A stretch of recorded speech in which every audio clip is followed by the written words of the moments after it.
Friends, কালকের ভিডিওতে যে প্রেডিকশনগুলো করেছিলাম বাংলাদেশের, আজকে প্রায় হুবাহু মিলে গেল।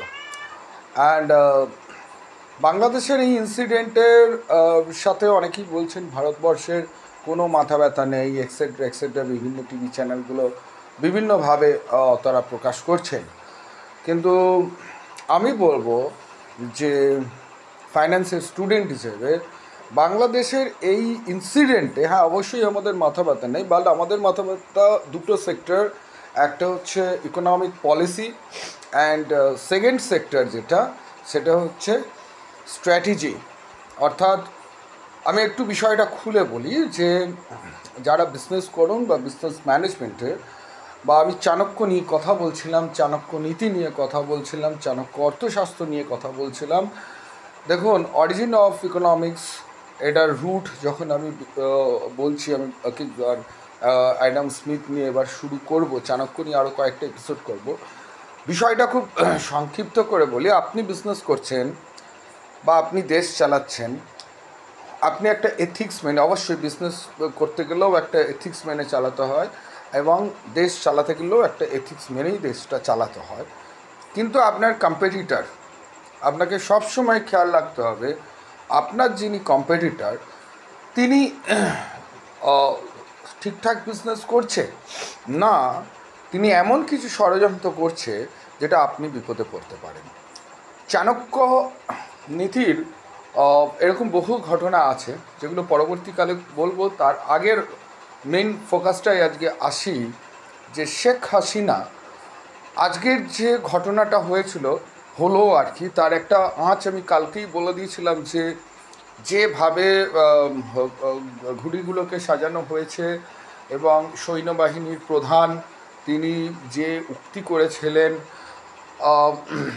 তাতে দেখে যেটা মনে হচ্ছে যে সামথিং রং, এবং সেইটাই কিন্তু প্রমাণিত হল। পরে আজকে যখন শেখ হাসিনার দেশ ছেড়ে চলে এলেন ভারতবর্ষে, এবং পরবর্তীকালে যেটা শোনা যাচ্ছে যে তিনি লন্ডনে চলে গেছেন, সেটা বড় কথা না। আমার কাছে বড় বিষয় যেটা হলো, শেখ হাসিনা এতদিন ধরে বাংলাদেশ চালাচ্ছেন, শেখ হাসিনা কি একবারের জন্য বুঝতে পারলেন না যে ভিতরে ভিতরে এত জনরোষ তৈরি হয়েছে?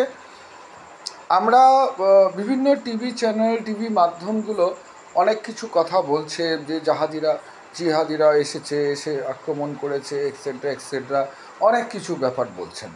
কিন্তু আমার বক্তব্য হচ্ছে, এই যে জনরোষ একটা প্রধানমন্ত্রীর বিপরীতে কাজ করলো, মাঠে নেমে গেল, এবং এই জনরোষকে কাউন্টার করার মতো যারা এত দিন ধরে দেশটা চালাচ্ছে, বাংলাদেশের যে আওয়ামী লীগ সরকার পার্টি আর কি, সেই পার্টির কোনো লোকজন দেখা গেল না, কোনো বিপরীত কমিউনিকেশন আমি দেখতে পেলাম না।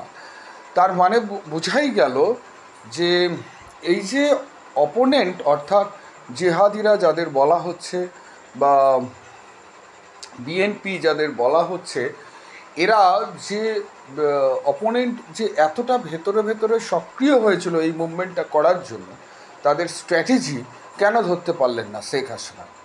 দেখুন, যে কোনো ঘটনা, ইনসিডেন্ট ঘটুক না কেন, এই ইনসিডেন্টটা কিছু না কোনো জায়গায় একটা অ্যালার্মিং স্টেপ দেবে। সেটা আপনি বিজনেসের ক্ষেত্রে হোক, আপনার যে কোনো ইনসিডেন্টে, আপনি যে কোনো কাজ করতে যাবেন, কাজ করতে গেলে কোনো না কোনো একটা ইন্ডিকেশান দেবে, অ্যালার্মিং দেবে। আমরা করে কি সেই অ্যালার্মিংটাকে ধরতে পারি না, বা ধরলেও আমরা মনে করি এটা আমার কিছু হবে না, আমি ওভারলুক করে যাই।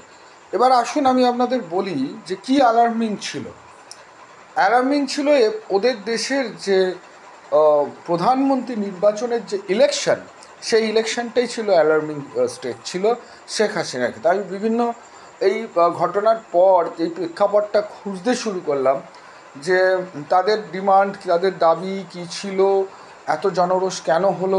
এই ক্রসটা আমাদের বিজনেস ম্যানেজমেন্টের কেস স্টাডিতে ডিসিশনস মেকিংয়ে লাগে। কিন্তু আমি খুঁজলাম যে শেখ হাসিনার কাছে কি কোনো বার্তা যায়নি? তিনি বুঝতে পারলেন না যে ভেতরে ভেতরে একটা এরকম জনরোষ তৈরি হয়ে যাচ্ছে? তিনি এতদিন ধরে দেশ চালাচ্ছেন, ওখানকার নাগরিকদের নার্ভ তার বুঝে নেওয়া উচিত ছিল। কেন বুঝতে পারলেন না? আমি খাটছিলাম গুগলসের বিভিন্ন রিপোর্টগুলো আমি পড়ছিলাম, ইকোনমিক পলিসির ওপর ওদের কী কী স্টেপস নিয়েছিল সেগুলো পড়ছিলাম। এই ছাত্র আন্দোলন কেন হয়েছিল, কী কারণে এই কোটাকে বাতিল করার জন্য আন্দোলন, সমস্ত পুঙ্খানুপুঙ্খানু যত আছে নেট থেকে এতক্ষণ ধরে বসে বসে বসে বসে সেগুলো বার করলাম। বার করতে করতে একটা জায়গায় আমার স্ট্রাইক হলো যে আমি ইলেকশনের রেজাল্টটা দেখার চেষ্টা করলাম যে এত জনরোষ যেখানে শেখ হাসিনার বিরুদ্ধে চলে গেল, কিন্তু কিছুদিন আগেই তো ওখানে ভোট হলো, তারে কি করে শেখ হাসিনা জিতলো? ওদের দেখলাম 300টা সিট আছে, 300টা সিটের মধ্যে 225টাই আওয়ামী লীগ পেয়েছে, তাহলে কি করে উল্টে গেল?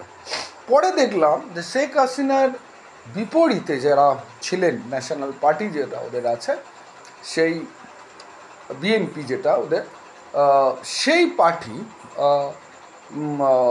বয়কট করেছে, ইলেকশন বয়কট করেছে। বয়কট করতেই পারে, এখানেতে মানে তারা ডেমোক্রেটিক ফোরামেতে আসতে চাইছে না, এটা হতেই পারে, বয়কট করেছে ইলেকশন। দেখুন, এই বয়কট করার পিছনে কিন্তু একটা ইন্ডিকেশন থেকে যায়। কি ইন্ডিকেশন থেকে যায়? যে এরা দেশের গণতন্ত্র, কোনো ভোটে কোনো ন্যাশনাল পার্টি বলুন, কোনো ছোট বড় যে কোনো পার্টি বলুন, যদি তারা ভোট বয়কট করে, সাধারণ মানুষ কিছু বুঝে না বুঝে ভোট বয়কট করলো, that is the separate issue. But দলগত একটা রাজনৈতিক দল যখন বয়কট করছে, তখন কিন্তু শেখ হাসিনার বুঝে নেওয়া উচিত ছিল যে সামথিং হ্যাপেন্স, কিছু একটা ঘটতে চলছে। তিনি কিন্তু সেখানে অ্যালার্মিং যে ঘন্টাটা বেজেছিল সেই ঘন্টাটা তিনি বুঝতে পারেননি। সেকেন্ড, বা বুঝলেও ইগনোর করেছেন। সেকেন্ড জিনিস হলো যে ভোটের টার্ন আউট রিপোর্টটা খুব ইম্পর্টেন্ট, কত পার্সেন্টেজ অফ দ্য ভোটিং হলো।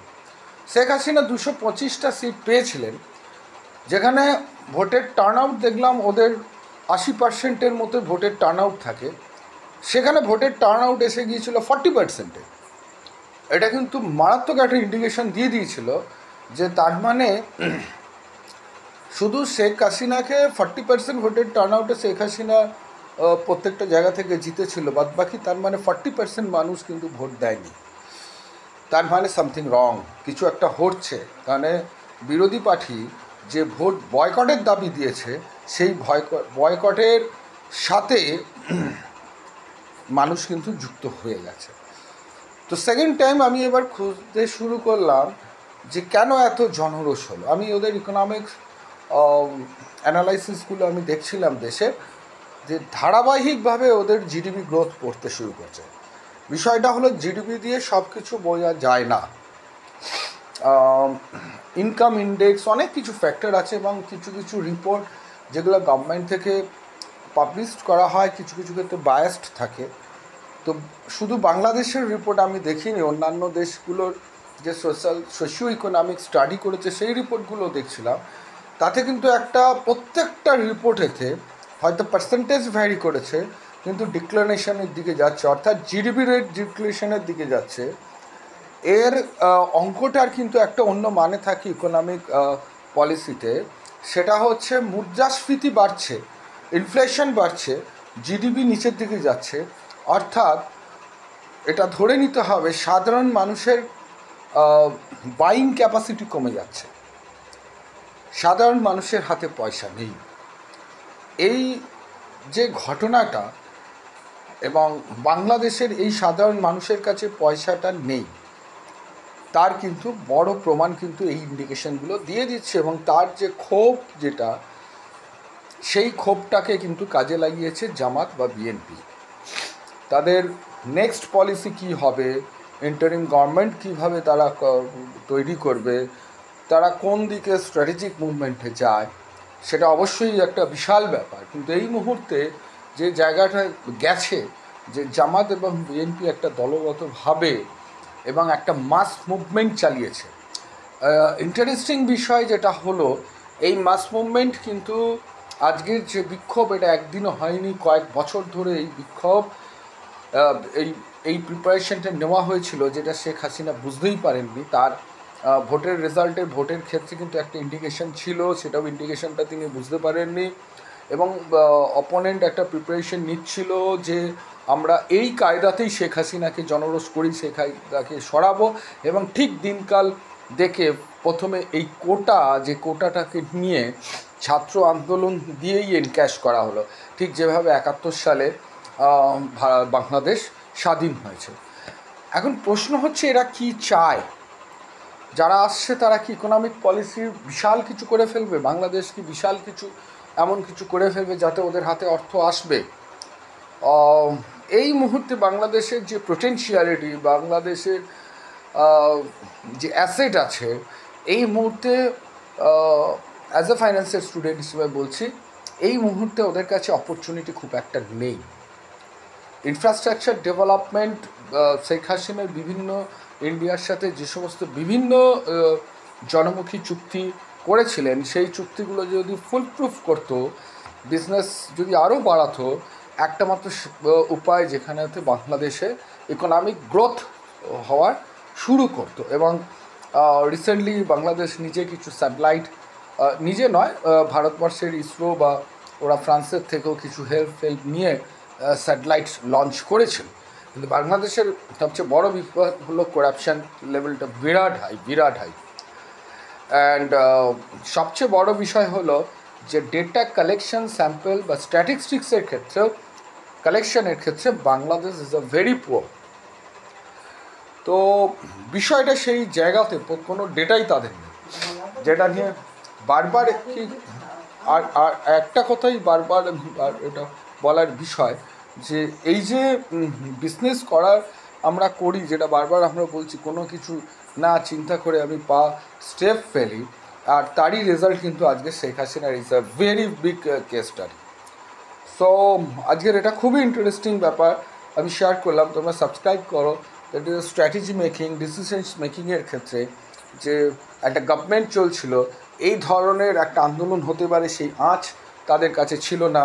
অপশন বি প্ল্যান রেডি ছিল না, এবং অপশন বিটা এটাই ছিল শেখ হাসিনাকে দেশ ছাড়ার জন্য যে প্রস্তুতি, সেইটা। তো আগামী দিনে আরও অনেক তথ্য সামনে আসবে এবং অ্যানালাইসিস করে বোঝা যাবে যে মেন বিক্ষোভ, এটা তো বোঝাই যাচ্ছে শেখ হাসিনাকে সরানোর পিছনে একটা ষড়যন্ত্র। বাট মানুষ এত তো বোকা নয়, তারা নেমে গেল রাস্তায়। কেন তাকে সরতে হলো, তারা কি চায়, এই তাদের ওয়ান্টটা কি, তাদের নিডটা কি। সো আশা করবো সেগুলো খুঁজবো, আমরা আস্তে আস্তে করে খুঁজবো এবং সেগুলো নিয়ে চর্চা করব। তো আজকে এইটুকুনি, ভালো থাকুন, আর সাবস্ক্রাইব করুন, শেয়ার করুন। Thank you.